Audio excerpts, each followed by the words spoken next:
हम्दो सलात के बाद वाजिबुल एहतराम बुजुर्ग दोस्तों, आज इंशाअल्लाह अज़्ज़ा व जल अस्हाब कहफ़ के वाक़े को मुकम्मल करूँगा। दुआ करें मालिक कायनात से कि अल्लाह रब्बुल जलाल मुझे हक़ और सच बयान करने की तौफ़ीक़ नसीब फ़रमाए और अल्लाह पाक हमें कुरान मुक़द्दस पर अमल की हिदायत नसीब फ़रमाए। गुज़िश्ता जुमा में जो मैंने बात कही थी उसको ही दोबारा आगे बयान करता हूँ कि जो चंद नौजवान थे जो ईमान लेकर आ गए थे, जब उन्होंने ईमान कबूल कर लिया तो उस मुल्क का जो बादशाह था वो बुत परस्त था, बुतों की पूजा किया करता था और बुतों पर ही जानवर कुर्बान किया करता था। ये चंद नौजवान जो ईमान ला चुके थे, ये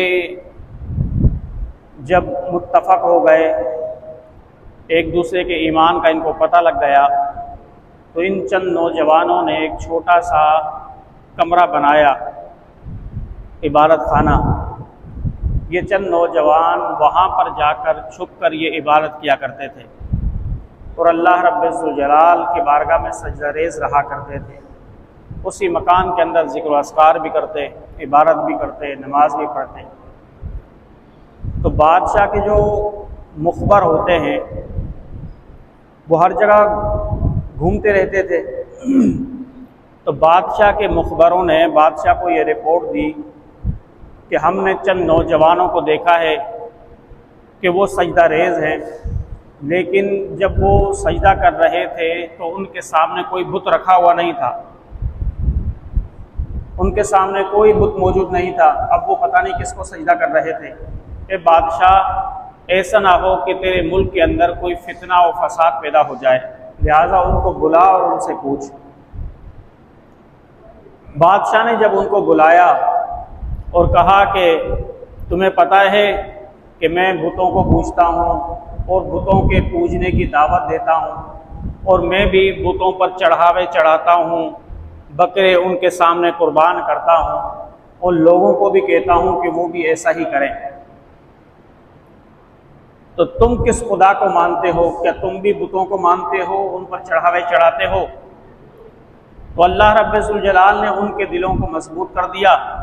वो कहने लगे कि ए दकियानूस, हम तो उस रब को मानते हैं कि जिसने ज़मीन और आसमान को बनाया है,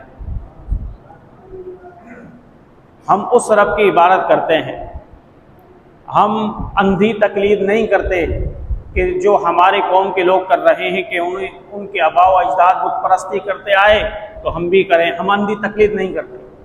और जिन बुतों को हमारी कौम वाले और तुम पूज रहे हो, उन पर कोई भी दलील नहीं है कि ये बुत हमारे खुदा हैं, बल्कि ये तो हमारे हाथ के तराशीदा हैं। हमने हाथों से इन बुतों को बनाया और बनाकर अपने अपने घरों में रख लिया और उनको खुदा बना लिया। इन बुतों ने तो ना ज़मीन को बनाया ना आसमान को बनाया, और हमारा खुदा वो है कि जिसने ज़मीन को और आसमान को बनाया। हम उस खुदा की पूजा करते हैं, उस खुदा की इबादत करते हैं, उस खुदा के लिए नज़र व नियाज करते हैं और उस खुदा के सामने सजदा रेज़ी करते हैं। बादशाह ने जब ये सुना तो उसको गुस्सा तो बहुत आया, लेकिन क्योंकि वो रईसों के बेटे थे तो बादशाह ने सोचा कि अगर फिलफोर इनको सज़ा दे दी जाए तो ऐसा ना हो कि मुल्क के अंदर फितना व फसाद पैदा हो जाए। लिहाजा बादशाह ने अब उनको रियायत दी, कहा कि मैं तुम्हें चंद दिनों की मोहलत देता हूँ, तुम सोच लो, समझ लो और फिर दो बातों में से एक बात को इख्तियार कर लेना, या तो मरना गवारा कर लेना या फिर तुम मेरे बुतों की पूजा करने लग जाना और उन पर चढ़ावे चढ़ाना शुरू कर देना। ये कहा और उनको बाहर निकाल दिया। जब बाहर निकाल दिया तो बादशाह की ये आदत थी कि वो दूसरे शहरों पर, दूसरे मुल्कों पर भी हमला करने के लिए जाता था और उनको भी बुत परस्ती की दावत देता और उनको भी ये कहता कि तुम बुतों के सामने बकरे ज़िबा करो। जो नहीं करता उसको कत्ल कर देता। और जो अपने दीन से फिर जाता उसको मुआफ़ कर देता। अब वो बाहर गया चंद दिनों के लिए, तो इन नौजवानों ने गनीमत समझा कि भाई बादशाह नहीं है, अब बेहतर यही है कि अपना दीन बचाना चाहते हो और अपनी जान बचाना चाहते हो तो हम कहीं गार में जाकर छुप जाएं और अल्लाह की इबादत करें। जब हम गार के अंदर अल्लाह की इबादत करेंगे तो अल्लाह रब्बुल जलाल ही कोई ना कोई रास्ता पैदा फरमा देगा और हमारे लिए आसानी का सामान मुहैया कर देगा। अब उन नौजवानों ने क्या किया, वो तमाम के तमाम नौजवान गार की तरफ चल पड़े। जब गार की तरफ चल पड़े तो एक कुत्ता भी उनके पीछे हो लिया। अब साहिब रूहुल बयान फरमाते हैं कि जब उन्होंने कुत्ते को भगाने की कोशिश की कि ऐसा ना हो कि लोग हम तो छुप जाएं किसी गार में और कुत्ता जो है भौंके या आवाज़ निकाले, इसकी वजह से हम पकड़े जाएं, तो उन्होंने 2-3 मरतबा कुत्ते को पत्थर मारे। कुत्ता भागा, फिर दोबारा वापस आ गया। जब 2-3 मरतबा उन्होंने भगाया और कुत्ता नहीं भागा तो अल्लाह रब्बुल जलाल ने कुत्ते को गोयाई अता फरमाई। वो कुत्ता कहने लगा, ए मेरे दोस्तों, मैं अल्लाह के महबूब बंदों से, अल्लाह के वलियों से मोहब्बत करता हूँ, लिहाजा तुम ये अंदेशा ना करो कि मेरी वजह से तुम पकड़े जाओगे। जब तुम्हारे दुश्मन आएंगे तो मैं तुम पर भोंकूंगा, दुश्मन मुत्तले हो जाएंगे और तुम्हें पकड़ लेंगे। नहीं नहीं, बल्कि मैं जो तुम्हारी हिफाजत करूंगा और दुश्मनों से तुम्हें बचाऊंगा, लिहाजा मुझे अपने साथ रख लो। मेरे साथ, मैं साथ जब रहूंगा तो मैं तुम्हें फायदा ही पहुंचाऊंगा, नुकसान नहीं पहुंचाऊंगा। क्योंकि बाज दफा इंसान से ज्यादा कुत्ता वफादार होता है। वो एक अलग बात है कि नजसुल ऐन है, उसकी जो लार टपकती है, थूक उसका जो निकलता रहता है, ये नापाक है, लेकिन इसके अंदर कुछ खूबी इंसानों से भी आला है। इंसानों से कैसे आला है कि यह वफादार होता है। 1-2 मरतबा आप अगर अपने घर के अंदर रोटी डाल देना इसको, तो फिर ये बार बार आएगा। और अगर आप इसको भगाना चाहें, चप्पल मार दें, लाठी मार दें, तो लेकिन ये आपका वो पुराना एहसान 1-2 रोटियों वाला नहीं भूलेगा। ये मार खाने के बाद दोबारा भी आएगा, दोबारा आपके कदमों में लौटेगा। इसके अंदर वफादारी वाला वस बहुत ज्यादा है। इसलिए बुजुर्गान दीन कहते हैं कि 2 दोस्त थे, वो इतने करीबी दोस्त हो गए कि वो एक दूसरे के घर पर आने जाने लगे, एतमाद था उनको। लेकिन एक दोस्त की नीयत बदली और उसने दूसरे दोस्त की बीवी से नाजायज मरासिम कायम कर लिए।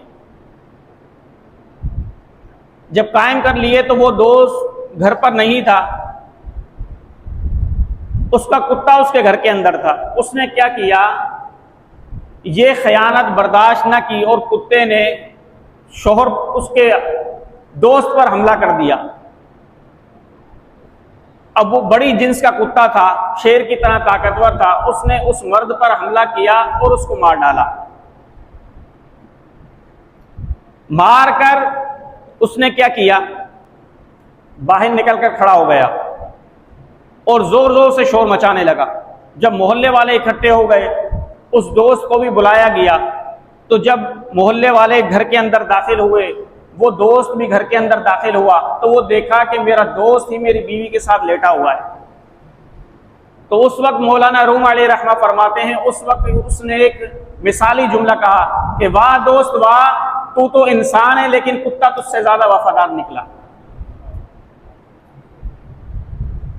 तो वो कुत्ता भी कहने लगा कि मैं वफादार रहूंगा तुम्हारा, तुम्हें किसी मुसीबत के अंदर गिरफ्तार नहीं करूंगा, मुझे साथ रख लो।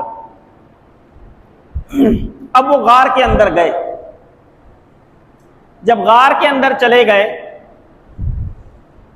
तो उन्होंने तमलीखा, जो बड़ा हसीन नौजवान था, कदावर था, खूबसूरत भी था, उन तमाम दोस्तों ने उसको मुंतखब किया कि तुम ऐसा करो हम गार में रहते हैं, इबादत करते हैं, जब भूख लगा करेगी तुम शहर जाना, हमारे लिए खाने पीने की चीज़ें लेकर आना और रिपोर्टें भी लेते रहना कि भाई शहर के अंदर क्या चल रहा है और दकियानूस ने क्या क्या अहकामात दिए, क्या नहीं दिए, ये रिपोर्टें भी लेकर आना।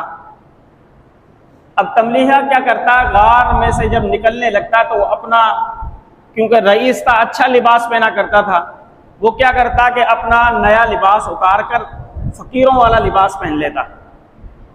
फ़कीरों वाला लिबास वो नौजवान तमलीहा पहनकर मुंह को कपड़े से ढांप कर शहर के अंदर जाता।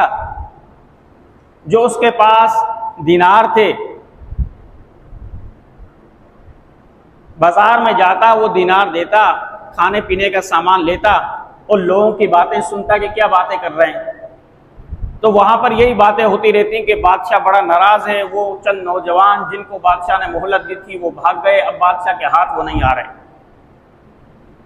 ये सारी रिपोर्टें ली और लेकर जो है वो गार के अंदर आ गया। दूसरी तरफ दकियानूस ने दरबार लगाया। दरबार लगाया तो वो कहने लगा, मैंने उन नौजवानों को मोहलत दी लेकिन उन्होंने मेरा नाजायज फायदा उठाया और वो मुझसे भाग गए, मैं बड़ा सख्त उन पर नाराज हूं। मैंने तो उन पर एहसान किया था, उनकी जान बख्शी की थी और वो मुझसे भाग गए। तो जो चापलूस किस्म के लोग होते हैं कि जो बादशाह के मिजाज के मुताबिक ये बात करते हैं और उसको और ज्यादा गुमराह करने की कोशिश करते हैं, वो चापलूस किस्म के लोग कहने लगे, बादशाह वो तो एहसान के मुस्तहिक ही नहीं थे, तूने फजूल में उन पर एहसान किया, वो तेरे एहसान को समझ ही ना सके। ए बादशाह, अब अगर तुझे मिल जाए तो तू उनको छोड़ना नहीं बल्कि उनको जिंदा मार देना, इसलिए कि अगर उनको अपना दीन बदलना होता तो वो यहां पर ही रुकते और अपने दीन को बदलते। बादशाह ने कहा, हाँ मैं नहीं छोड़ूंगा। तो उन लोगों ने जो बादशाह के खैरख्वाह बने हुए थे, दरअसल वो उसके दुश्मन थे, बादशाह को कहने लगे, ऐसा करो उनके माँ बाप को बुलाओ, उनको सजा दो। बादशाह ने उनके माँ बाप को बुलाया तो बादशाह ने कहा, मैंने तुम्हारे बेटों को मोहलत दी थी, वो भाग गए, मेरे साथ धोखा किया। तो उनके माँ बाप कहने लगे, बादशाह हम तो तेरे दीन पर हैं, तूने कहा बुतों की पूजा करो, बुतों को मानो, हम मानने लग गए। तुमने कहा बुतों के सामने ज़िबा करो जानवरों को, हम ज़िबा करने लग गए, हम तो तेरे दीन पर हैं। अब अगर हमारे लड़के तेरे दीन से बागी हो गए तो इसमें हमारा क्या कसूर। अब बादशाह लाजवाब हो गया, उसने उनके वालिदैन को तो छोड़ दिया, अब उसकी तलाश में, वो नौजवानों की तलाश में लग गया। लेकिन अब तमलीका जब गार के अंदर पहुंचा, खाने पीने का सामान दिया और नौजवानों को जो उसके साथी थे सब रिपोर्ट दी, तो वो बड़े घबराए। जब उनकी घबराहट बढ़ी तो वो नौजवान, कुरान कहता है, इज़ अवल फित्यतु इलल कहफी फ़क़ालू रब्बना आतिना मिन लदुनका रहमतन व हय्यि लना मिन अमरिना रशदा। उन्होंने गार में पनाह ली और वो कहने लगे, ए हमारे रब, हमें अपने पास से रहमत दे और हमारे काम में हमारे लिए कामयाबी के सामान पैदा कर। जब उन्होंने अल्लाह से रहमत तलब की ना और अल्लाह से कामयाबी का असबाब फराम करना चाहा, उन्होंने तो ये दुआ कर दी। अब वो शख्स असहाबे कहफ, देखो याद रखो, निकले किस लिए थे? अपने दीन को बचाने के लिए। किसके लिए निकले थे? अपने दीन को बचाने के लिए। इससे पता ये लगा अल्लाह वालों की सुन्नत है कि कोई शख्स अगर जिस मजमे के अंदर बैठा हुआ है वहां पर गुनाह का काम हो रहा है तो वो शख्स अपने आप को उस गुनाह से बचाने के लिए उस मजमे से निकल जाए, और अगर नहीं निकलेगा तो अल्लाह के अजाब में गिरफ्तार होगा। बाज दफा आपने नौजवानों को देखा होगा, वो गुलकार जब आते हैं तो वो जाते हैं, या कोई बुरी महफिल होती है तो नौजवान जाते हैं। अब उनसे कहो ना कि आप क्यों गए, तो वो कहेगा हम तो गए थे, सिर्फ देखा हमने, बस हम नाचे कोई, या हमने शराब कोई पी, हमने जिना कोई किया, हम तो देख रहे थे बस। हालांकि ये याद रखना, जो शख्स बुराई के इज्तिमा में जाए वो बुराई ना करे, फिर भी वो उन बुरों के अंदर ही शामिल होगा। और अगर उसको मौत आ गई इस मजमे के अंदर, तो कयामत के रोज वो इस बुराई के मजमे के अंदर ही उठेगा। जिस तरीके से आप अगर मस्जिद में अल्लाह ना करे शहीद हो गए, तो कयामत के रोज भी आप मस्जिद ही से उठेंगे और इसी हालत में उठेंगे जिस हालत में आप इस मस्जिद के अंदर नियत कर कर बैठे हुए हैं। इसी तरीके से कोई शख्स अगर बुराई के मजमे की तरफ जाता है और वो मर जाता है, तो वो उसी नियत पर उठेगा। अब असहाब कहफ तो चले गार की तरफ अपनी जान को, अपने दीन को बचाने के लिए, और अल्लाह से रहमत तलब करने लगे। पता ये लगा कि ये अल्लाह रब्बुल जलाल की और अल्लाह के नेक बंदों की सुन्नत है कि अल्लाह से हमेशा रहमत तलब करते रहें अपने दीन को बचाने के लिए। हम तो ये समझते नहीं, हम बड़े पक्के मुसलमान हैं, हम अल्लाह से दुआ ही नहीं करेंगे कि भाई हमारा दीन बचे। हालांकि बचाना ये औलिया अल्लाह रब्बुल जलाल का काम है, लेकिन दुआ करना ये बंदों का काम है। अब उन्होंने भी दुआ की। जब दुआ की तो अल्लाह ने उनके खौफ को दूर करने के लिए और अल्लाह की एक हिकमत थी उनको नींद में लाने के लिए। तो कुरान कहता है फदगबना अला आज़ानिहिम फिल कहफि सिनीना अददा। अल्लाह कहता है फिर वो क्या हुआ, वो आराम करने के लिए जब सोए ना, तो मैंने उनके कानों पर पर्दा लगा दिया। अब आपको पता है ना, आप सोए हुए हैं, अगर घर के अंदर शोर हो ना, लड़ाई फसाद हो या आवाजें हो, तो सोता हुआ इंसान जाग जाता है। जगाते उसको कान ही है, आवाज ही जगाती है। अल्लाह ने कहा फदरबना अला आज़ानिहिम, हमने उनके कानों पर पर्दा डाल दिया ताकि वो आवाज ही ना सुन सके, और फिर वो सो गए। अब जब वो सोए, कितने साल सोए? हदीस के अंदर आता है 309 साल तक वो सोते रहे। अब दकियानूस भी चला गया, उसके वजीर, मुशीर, उसके नौकर चाकर, उसके सिपाही, वो भी हलाक व बर्बाद हो गए। 309 साल तक ये सोते रहे। हजरत अब्दुल्लाह इब्न अब्बास फरमाते हैं जब 309 साल तक ये सोते रहे, तो अल्लाह रब्बुल जलाल साल साल में कुदरती तौर पर इनकी करवटें बदलाता था, साल साल में। अब ये 309 साल तक सोते रहे। अब आप सोचें, उस 309 साल के अंदर बारिशें भी आई होंगी, हवाएं भी चली होंगी, जक्कड़ें भी चली होंगी, ऐसी हवाएं भी होंगी जो मिट्टी वाली भी होंगी, तूफान भी आए होंगे, जलजले भी आए होंगे, सब कुछ आए उन 309 साल में। और 4 से 5 पुश्तें चली गई इस दुनिया से, लेकिन ये सो रहे हैं। क्यों सो रहे हैं? अल्लाह ने क्या कुदरत दिखानी थी? 309 साल के बाद उस मुल्क के अंदर एक बादशाह हुआ जिसको नेदरूस कहा जाता था। और भी नाम लिखे मुफस्सिरीन में, एक नाम बता रहा हूं। उस बादशाह ने क्या किया? वो नेक मुसलमान था, परहेजगार था। जब उसको 50-60 साल हो गए ना बादशाह करते हुए, उस मुल्क पर भी इस्लाम की हुक्मरानी थी, मुसलमानों की हुक्मरानी थी, तो उस मुल्क के अंदर अब एक बहस शुरू हो गई। बहस क्या शुरू हुई कि वहां पर मुसलमानों के 2 गिरोह बन गए। एक गिरोह यह कहता था कि जब इंसान मर जाता है तो कयामत के रोज उसकी रूह उठेगी, जिस्म नहीं उठेगा। जिस्म तो मिट्टी के अंदर गल सड़ जाता है। कयामत के रोज अल्लाह फकत रूहों को उठाएगा बस, और उन्हीं पर अजाब होगा, सजा व जजा होगी। जिस्म पर कुछ नहीं होगा, जिस्म को मिट्टी खा जाएगी। मुसलमानों का दूसरे मुसलमानों का नजरिया यह था, जिसमें बादशाह भी शामिल था, कि अल्लाह रब्बुल जलाल जब कयामत के रोज उठाएगा तो इसी दुनियावी जिस्म के साथ और इसके अंदर जो रूह है वही रूह अल्लाह उसके अंदर डालेगा और उसको उठाएगा। यह बादशाह और उसकी जमात का नजरिया था। अब मुल्क के अंदर इख्तिलाफ हो गया। और तीसरा नजरिया कुफ्फार का था।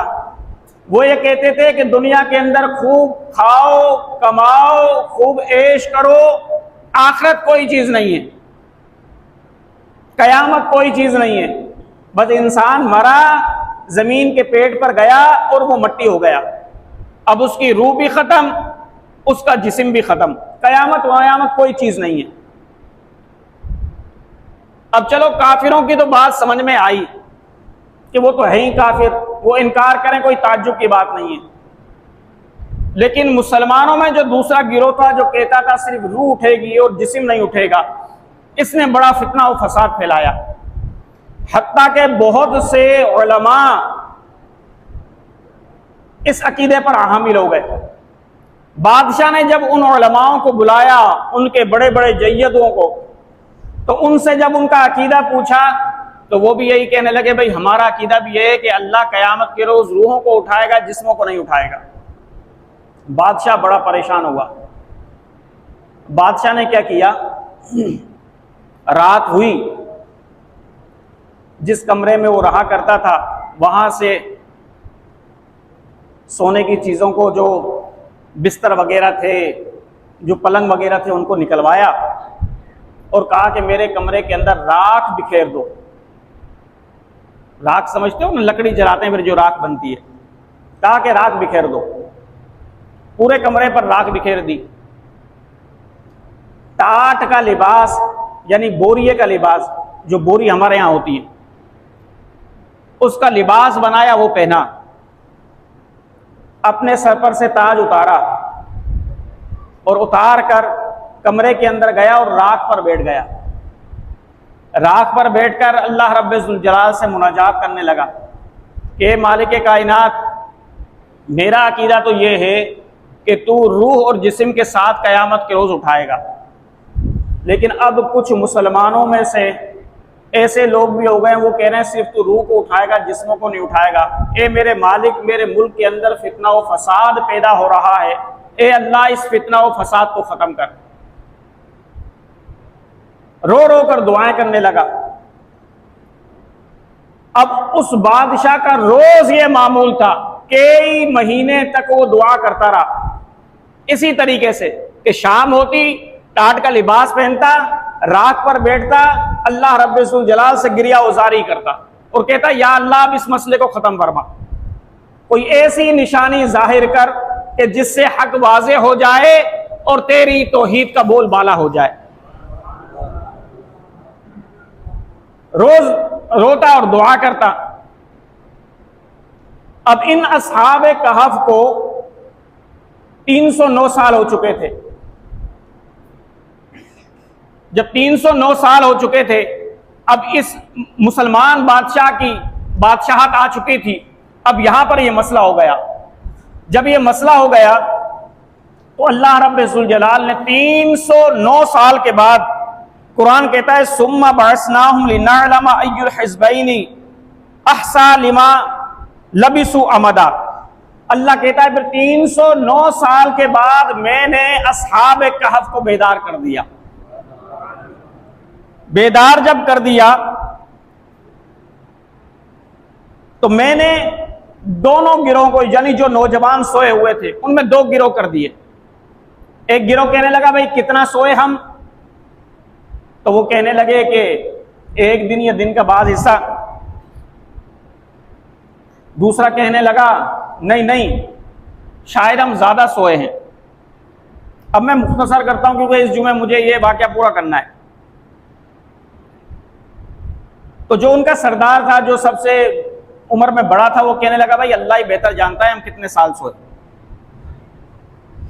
इसलिए इस बात को छोड़ो, अब ऐसा करो, हम उठ गए तो भूख लग रही है। अब दोबारा तमलीखा को कहा कि तुम जाओ, वो सिक्का लो, दिनार लो, अब उलमा फरमाते हैं दीनार को दीनार क्यों कहते हैं? क्यों कहते हैं पता है आपको? ये दो चीजों से मिलकर बना है, दीन और नार। किससे मिलकर बना है? दो चीजों से, दीन और नार। फरमाया दीनार को दीनार इसलिए कहते हैं कि अगर इस पैसे को यानी दीनार को आप हलाल रोजी समझकर कमाओगे तो ये दीन बन जाएगा, और अगर इसी चीज को आप दीनार को हराम जरिए से कमाओगे तो यही दीनार नार बन जाएगा। समझ में आ गई बात? दीनार को दीनार क्यों कहते हैं? हलाल जराए से कमाओ तो ये दीन, और अगर इसी पैसे को हराम जराए से कमाओ तो नार। यानी यही पैसा आपके लिए दीन भी बन सकता है, जन्नत में जाने का सबब भी बन सकता है, और यही पैसा आपके लिए दोज़ख भी बन सकता है। तो अब उसने दीनार लिया जिस पर दकियानूस की तस्वीर बनी हुई थी, क्योंकि जब वो निकले तो अपने अपने घरों से कुछ पैसे दीनार वगैरह लेकर निकले थे।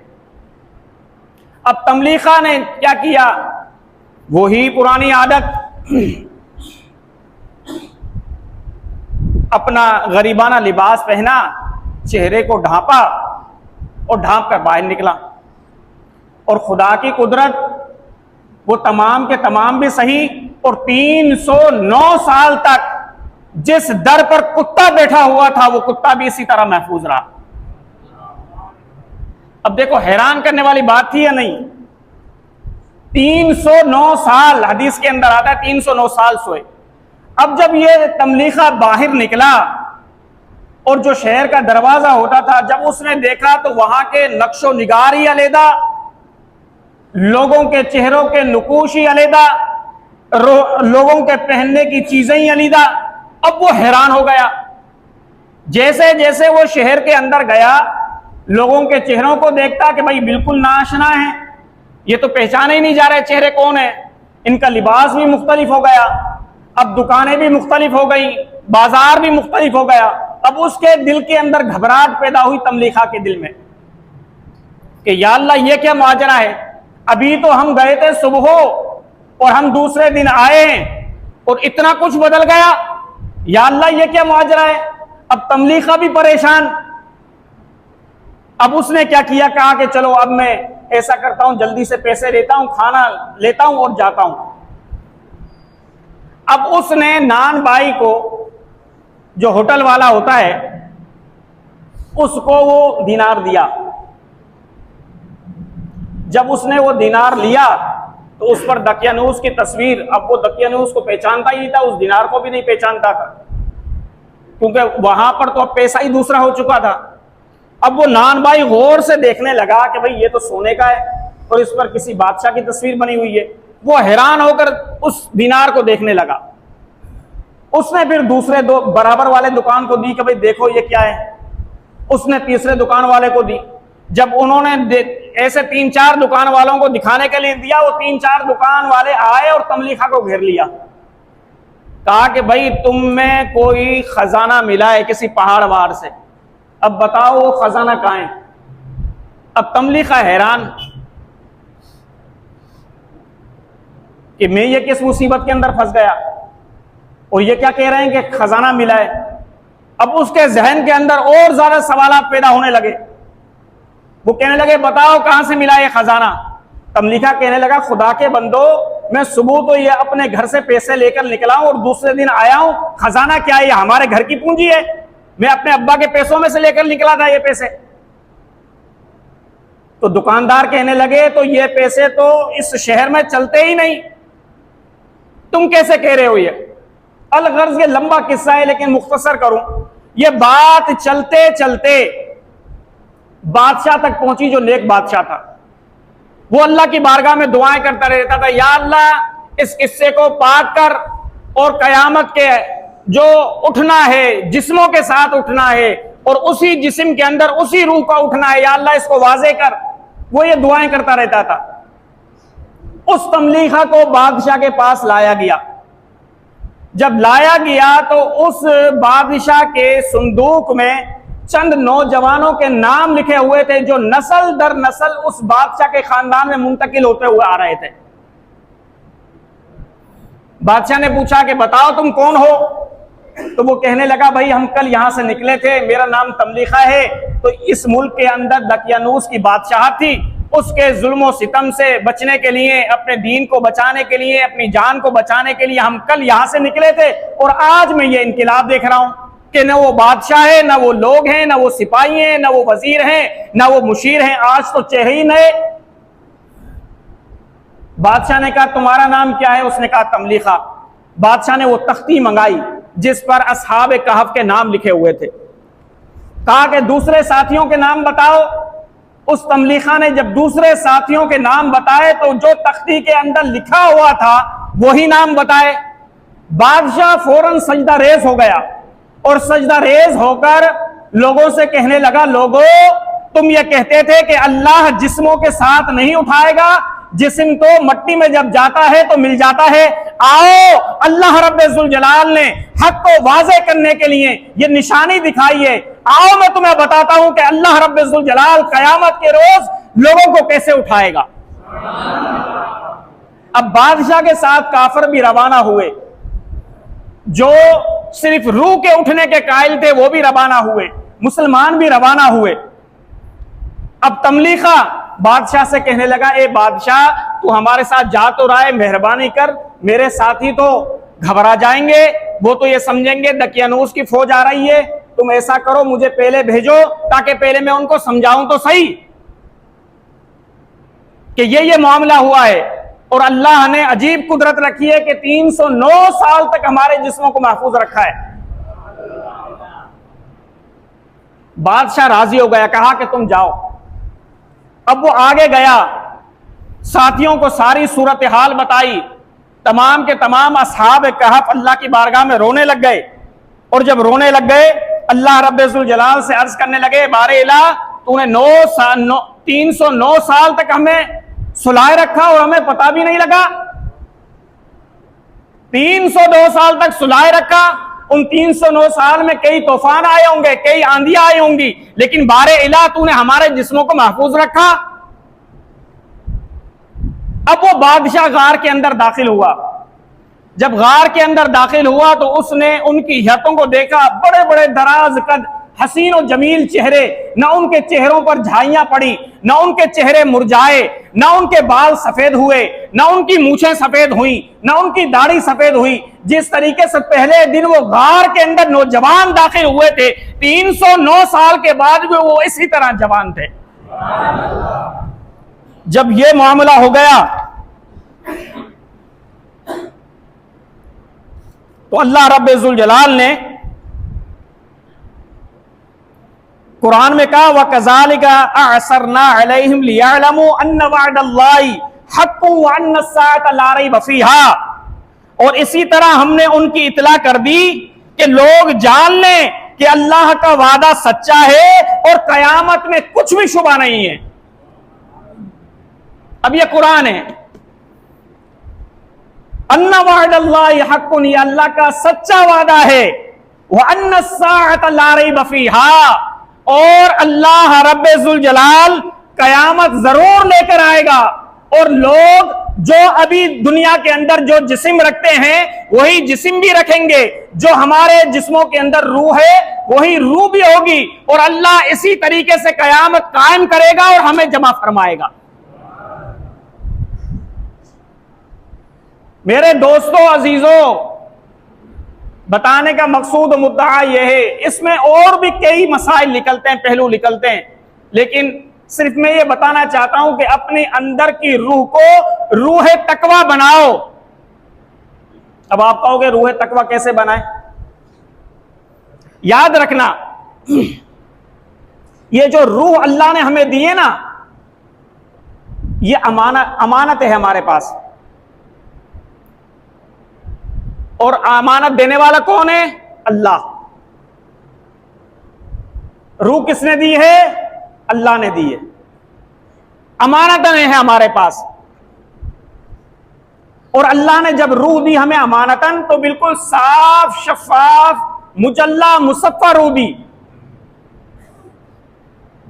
अब बचपन में आप देखते हैं ना, रूह बच्चे में अंदर आती है, वो जब दुनिया के अंदर आता है ना वो माँ को समझता है ना वो बाप को समझता है। जिससे मानूस होता रहता है, आहिस्ता आहिस्ता उसको पता लगता है हाँ यही मेरा बाप है, यही मेरी माँ है। अब उसको गुनाह का भी पता नहीं होता, उसको गीबत का भी पता नहीं होता, उसको चुगलीखोरी का भी पता नहीं होता, उसको हसद का भी पता नहीं होता। साफ शफाफ मुजल्ला मुसफ़्फ़ा रूह उसकी होती है। और अल्लाह कहता है बंदे, मैंने जिस तरीके से तुझे रूह दी है इसी तरीके से रूह मुझे वापस लौटा। इन्ना लिल्लाहि व इन्ना इलैहि राजिऊन का यही माना होता है कि हम अल्लाह के लिए और अल्लाह की तरफ ही जाना है। तो अल्लाह कहता है बंदे, जिस तरीके से मुजल्ला मुसफ़्फ़ा साफ शफाफ रूह दिए इसी तरीके से मुझे वापस कर, क्योंकि अमानत है ना हमारे पास ये रूह। मिसाल के तौर पर मैं किसी से गाड़ी लेता हूं, भाई मुझे कार दो, या किराए पर लेता हूं, तो जब मैं उस कार को चलाऊंगा ना तो मेरे जहर के अंदर होगी ये बात कि भाई ये कार दूसरे की है, मुझे हिफाजत से चलानी है। ऐसा ना हो कि कार के दरवाजे में डेंट आ जाए या टायर फट जाए या एक्सीडेंट हो जाए। अगर हो गया तो ये सारा दंड मुझे ही भरना होगा, और वो जो कार का मालिक है उसका एतमाद भी खराब हो जाएगा और वो मुझसे नाराज होगा और आइंदा वो मुझ पर कभी भरोसा भी नहीं करेगा। तो मेरे भाइयों, इसी मिसाल से आप समझ लो अल्लाह ने जो हमें यह अमानतन रूह दी, अल्लाह ने कहा जिस तरीके से मुजल्ला मुशफ़्फ़ा साफ सफाफ मैंने तुम्हें रूह दी है कि उस रूह के अंदर जब मैंने तुम्हें दी तो ना कोई हसद था, ना कोई बुग़्ज़ था, ना कोई कीना था। ऐसी ही रूह मुझे वापस चाहिए,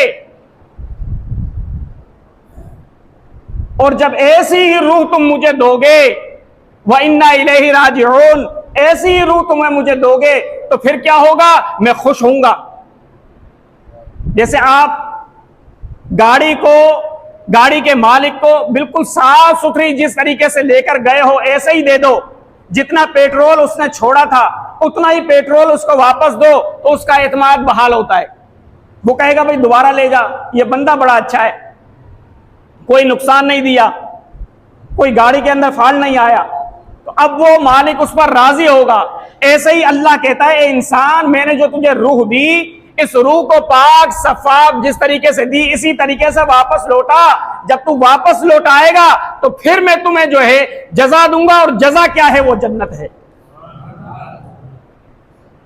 लेकिन अगर इसको इसी तरीके से नहीं लौटाया तो फिर अल्लाह का अजाब होगा। तो मेरे भाइयों अजीजों, कयामत हक है, कयामत आनी है और हम इन्हीं जिस्मों के साथ उठाए जाएंगे।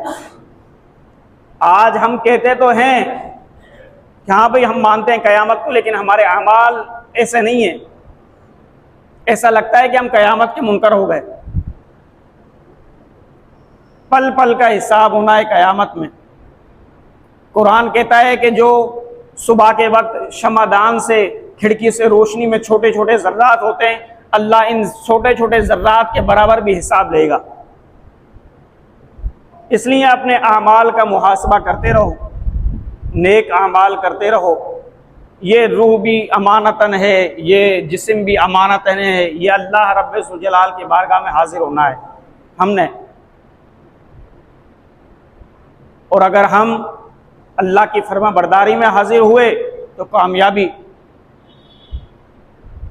और सिर्फ ख्वाहिशात ही के पीछे चलते रहे, नमाज ना पढ़ी, नेक अमाल ना किए, वालिदैन की फरमाबरदारी नहीं की, बल्कि ख्वाहिशात ही को अपना खुदा बना रखा, तो फिर नाकामी ही नाकामी, नामुरादी ही नामुरादी। आजकल तो लोग दीन पर भी इतना अमल कर रहे हैं, जब उस दीन पर अमल कर रहे हैं कि जितना उसकी ज़ात को फ़ायदा है। जब देखा कि मेरी ज़ात को नुकसान हो रहा है, उस दीन को छोड़ देंगे। हालांकि अल्लाह ने कहा दीन में मुकम्मल दाखिल हो जाओ, उदखुलू इलस्सल्मी काफ़ा, दाखिल हो सलामती के साथ, पूरे के पूरे दाखिल हो। अब उस इस्लाम में दाखिल हो जाओ तो फिर तुम्हें कोई भी नुकसान हो उसकी परवाह ना करो, अल्लाह उसकी तलाफी कर देगा। अल्लाह अपने ईमान वालों को कभी भी ज़ाया नहीं करता, नेक बंदों को कभी भी ज़ाया नहीं करता। बज़ाहिर मुश्किलात दुनिया के अंदर आती हैं, लेकिन अल्लाह उनको सुरखरुई नसीब करता है। दुआ करें मालिक कायनात से कि अल्लाह रब्बुल जलाल हम तमाम को नेक अमाल करने की तौफीक नसीब फरमाए और अल्लाह रब्बुल जलाल हर बुरे काम से हमें बचाए जिससे उसकी नाराज़गी मिले। अल्लाह रब्बुल जलाल हम तमाम मुसलमानों